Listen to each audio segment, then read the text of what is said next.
Hey guys, this is Eric with Moto Virgins. This is the ZX6R, the 2021. I know at least through, it's all about the same on about any bike, but at least for the 2019 to the 2021, it's basically the identical platform. But anyway, we're gonna be installing this Power Commander 5, and I went ahead and removed the tank and the seats. So the tank and the air box is the main thing, and just some of the connectors for it that I removed, just to save time on the video, and you guys should know how to do that. If not, there's plenty of videos to show you. Just be careful, especially with your side pieces here and stuff, so you don't break no tabs. But here's the Power Commander 5. We're gonna go ahead and get this thing installed on this bike. I'm gonna personally run mine and keep it in the actual tail up here, which I'll end up showing you guys better angles momentarily. I'm gonna see about running this. I have my wife Karen actually out here with me right now to somewhat help me out, and we're gonna fish the end of this line through the side of the tail. You need to show them any of this, make sure it's being seen. Okay. This is what's happening. Yeah, let me see if I can get a little closer. It seems to fairly easily float right through this, and it's just going in through the tail and around to the side here.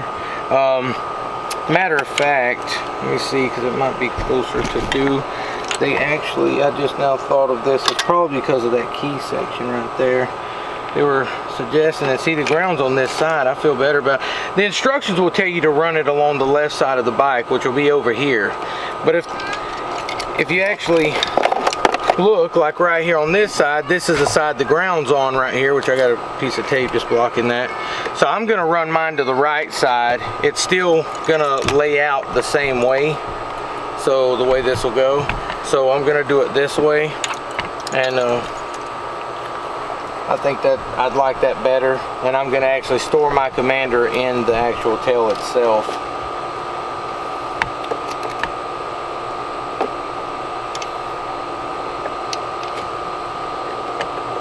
Right where we want to put it. I'll probably Velcro the bottom and the back edge. It comes with it, so yeah. Okay, this is going to be the ground, so all I'm going to do, I'm not going to put it there. I'm going to just temporarily put a piece of that tape on it and make sure we route all this stuff nicely.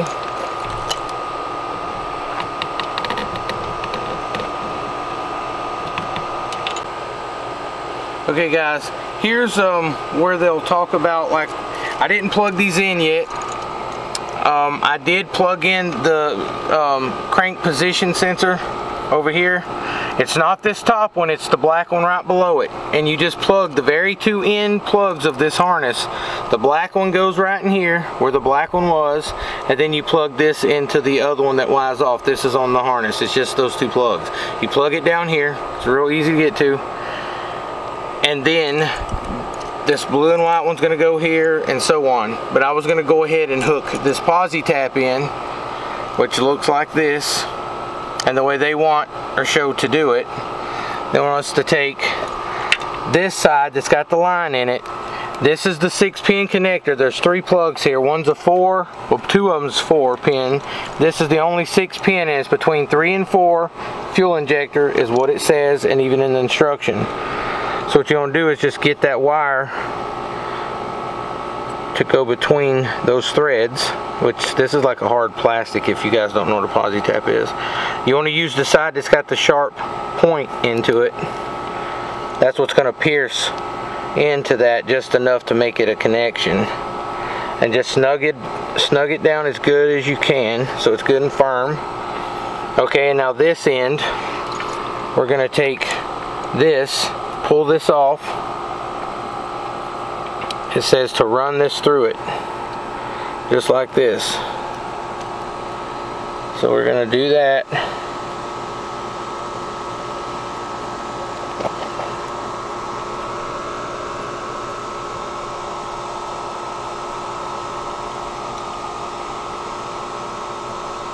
when you do that, that hole through it, and you press, so you look, once you press, just press that down in there like a mess, you know, and then when you press this in there, that metal thing sticking through the center is going to start protruding through here, so it's not going to let this wire escape. It's going to stay. And then just snug it down real good. See, it won't come out. Okay, that's what you want to do there. And then right here, the one's closest, because you basically want to go left or right, but you can do this any way you want. But right here, you want to reach under here and just pull. You got to release the little clip and just give it a jiggle. Now it won't let you plug this in the wrong place, you know. You see how this is, there's only one like the one that's unplugging. That's the one that's going to go in here. And then on every one that does that, the black one that's, you know, joining it in tandem with it, it's jumping it, so you're still keeping this same connection technically. But this is just how it actually joins to the commander. So you can't put it in there the wrong way, you just don't put it in the wrong spot. And then you put this one right here. Make sure the little spike is toward the little bridge thing right there. Listen for the distinctive click. That's what they'll tell you in instructions. Making sure you have a good bite on it is the distinctive click. You want to be neat, tuck your stuff in here. And then we want to get 3 out, because it's actually 1, 2, 3, 4. Okay, we're doing it 4, 3, 2, 1, but in the correct order.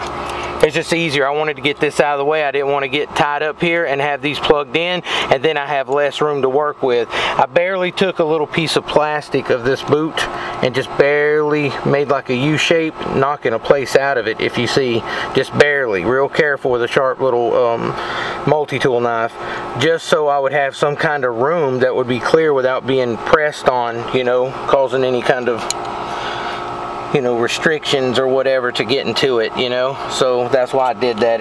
It makes complete sense to me.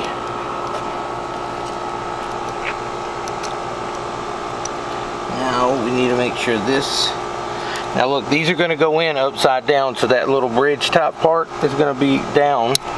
There's the distinctive click. Here's the one that came out of it, right? So it's going to go, I'm going to get this on this side though. It's going to go right here into the other one that's connected. You can see the red joins it. It's just a loop. It's just completing the circuit. That's really all you're doing. You hear the distinctive click. We want to make sure we tuck these things down carefully, so that way when we're reassembling what we've undone. And just so you guys know, the instructions, you know, they're pretty good. They got photos and all, but they're telling you on a 2013 to a 2018 model. Like I was saying earlier in the video, you know, from 2019 to 2021 is basically the same platform, you know what I mean? So they kind of got 2013 to 2018 closer to the same platform. So that's that, but it's still the same idea. As long as you don't get these in the wrong place, doing it this way, just get the right order. No, this is 1, and then, you know, 2, 3, 4. Then you're good. It don't matter which order you do it, just put them in the right order when you're doing it. And then this one's out. I already unplugged it, I guess. Okay. Then we want to make sure we loop this, put this from the injector 1 into the little one right there. Okay, I felt it snap good.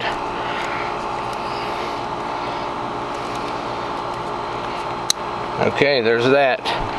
Now, the only thing left is to put, look, as a matter of fact, I'm going to go ahead and do this with mine.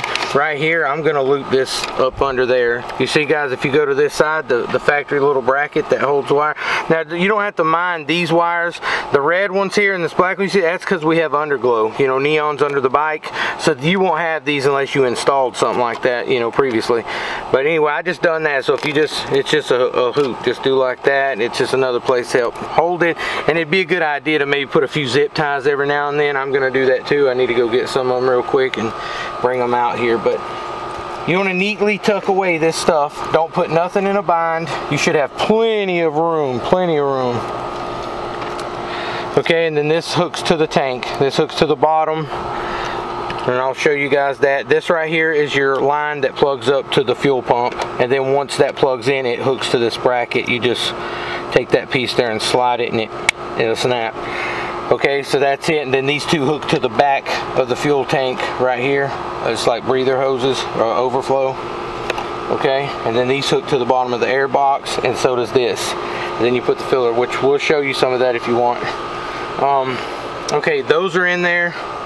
Okay, we got to hook the ground up right here. So let's do that. This is for the underglow, guys. That's why you see this piece here, this blue piece already hooked on here. So we're just going to join it with this one.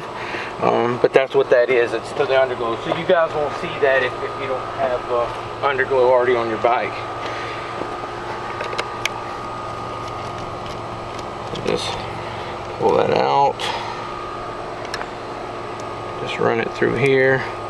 You want a good ground, so I'm going to let that go first now and let the lights go second, just so we have a better connection there. Hopefully that'll go through both of those brackets. It might not.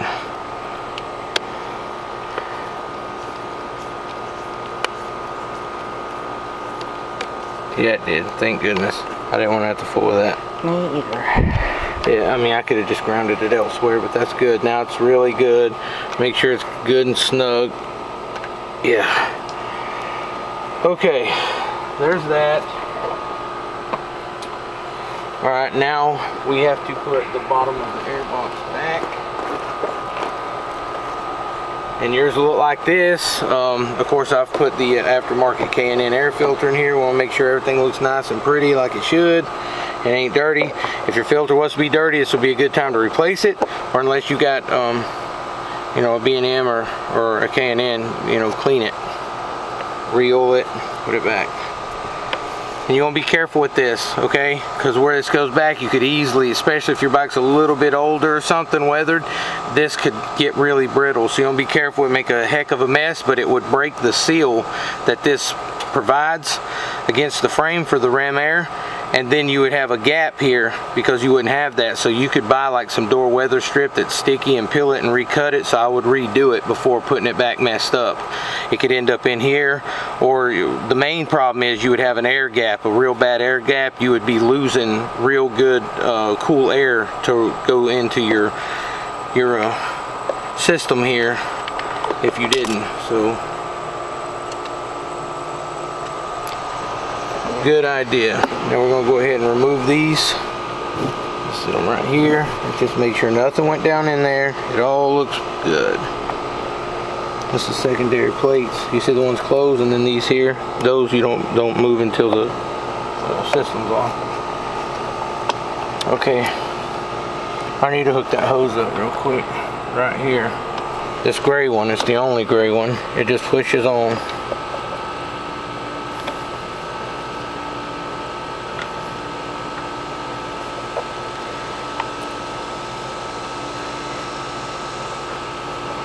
Just like that. And then we have the ones in the back, which are right here.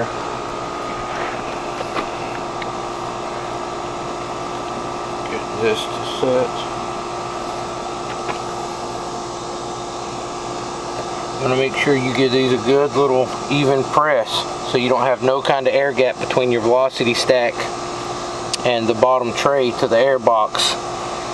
You'll make sure they're sitting on there good and flush with no gap. So you want to make sure you press, and when you go to tighten these down through here, you might want to kind of just press and make sure, you know, give a little bit of pressure as you tighten it so it don't work its way loose or slip up. That'll keep you from getting back in here for no reason.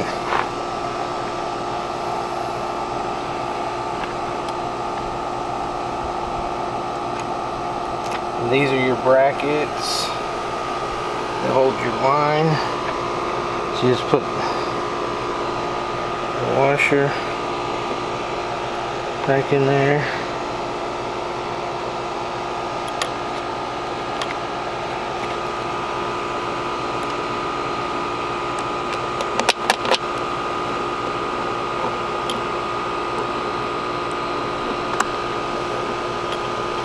This is a 10 mil. And the back of your tank bolt, where it hooks through right here, the bolt that goes through it, it's a 10 mil as well. That's like the only two 10 mils you have. The rest would be like a 4 or 5 Allen, or you know, a Allen key or T handle, whatever it is you're using, but it's an Allen. Like these. Can you move this? No, it's fine right now, thanks. Okay.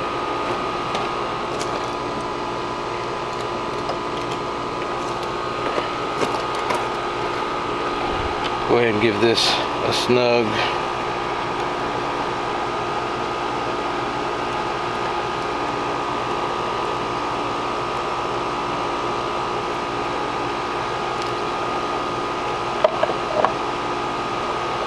Okay, that's that long little one right here. Okay, here's where you want to make sure you're good and even, and that you don't have no kind of, if you see light like a crack through these, you need to press them down.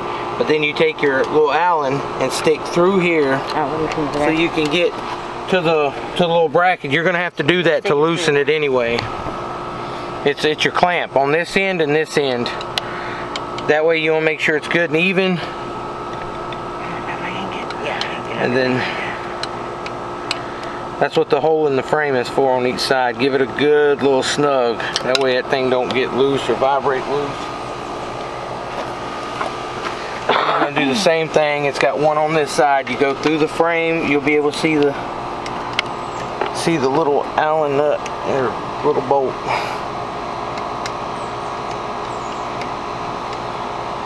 Yeah, see, it's running right through here to about this far, to about right here.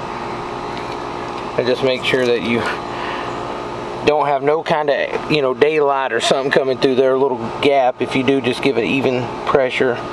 Get them good and snug. Then that way it's on there. Okay. Everything's good and clean looking.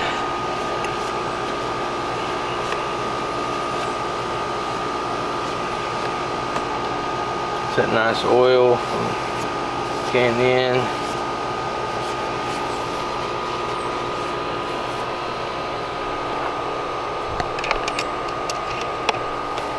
Okay, and then now it's time to put the top of your airbox back. I know I didn't show you guys me undoing some of this. But this, if you just reverse this or whatever, you'll be able to repeat this anyway.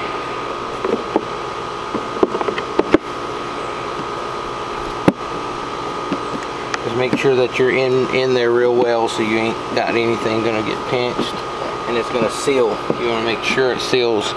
And then this right here has got to do with the temperature sensor. So this is just like this. So you just pinch that first. You'll be doing that before you take this off anyhow.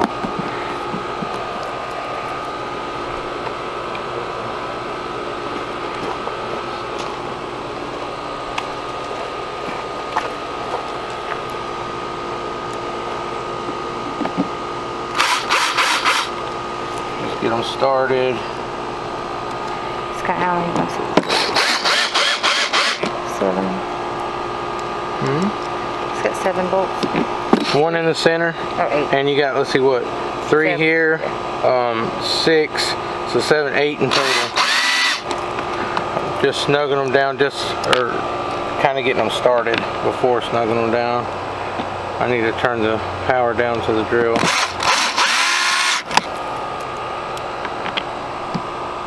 This just makes it a little quicker. Some of you guys might not want to use a power tool.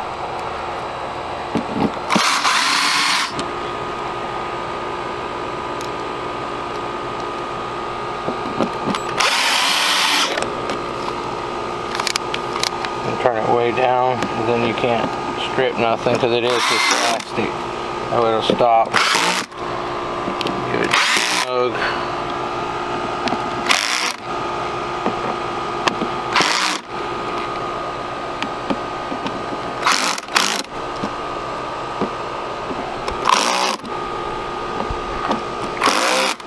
Okay, and then the other one goes down in the center.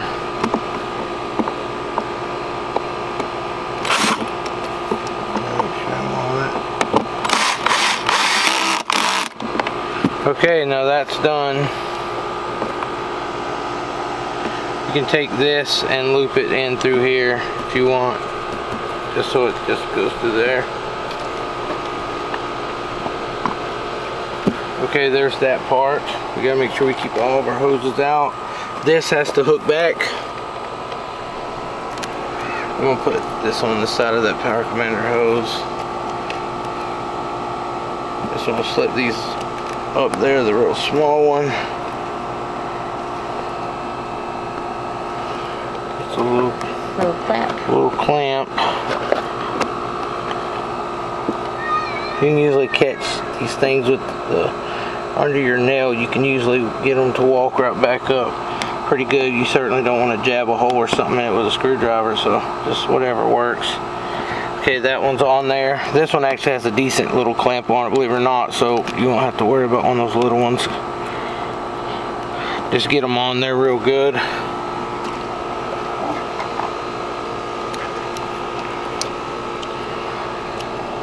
Press it and get it up there.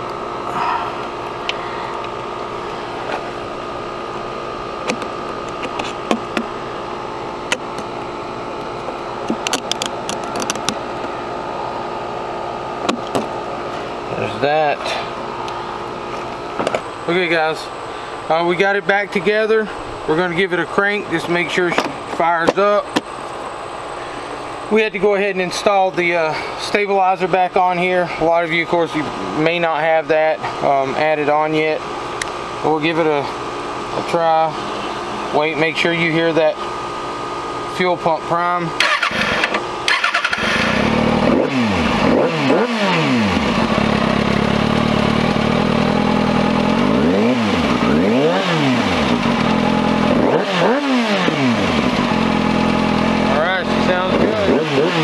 All we need to do now is see about doing the tune. If you guys like, share, sub. We'll be going to Chris Moore with More Mafia. He's a friend of ours. He only lives a few minutes from us, and he's gonna go ahead and unrestrict the ECU on this one. And I'm gonna have him probably do the dyno tune.